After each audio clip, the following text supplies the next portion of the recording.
కాంగ్రెస్ చేస్తుందా, ప్రభుత్వం చేస్తుందా, లేదా వీరంతటా వీరే ప్రసారాలు చేస్తున్నారా, సిట్టు చేస్తుందా అని చెప్పని నేను అంటే సిట్టు చేస్తుందని మీరు ఎట్లా అంటారు అని ఆయన నా మీద గద్దించడం,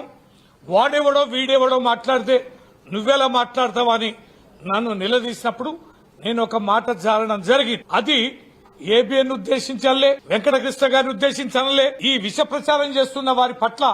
ఈ పిచ్చి రాతలు పిచ్చి ప్రసారాలు చేస్తున్న వారి పట్ల నేను ఒక మాట సాధారణంగా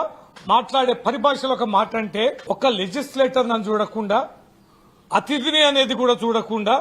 వారి ఆహ్వానం మేరకు నేను జూమ్ లో ఉన్నానే విషయాన్ని కూడా చూడకుండా, ఈ రాష్ట్రంలో ఒక పార్టీకి, కీలకమైన పార్టీకి జనరల్ సెక్రటరీని కూడా చూడకుండా,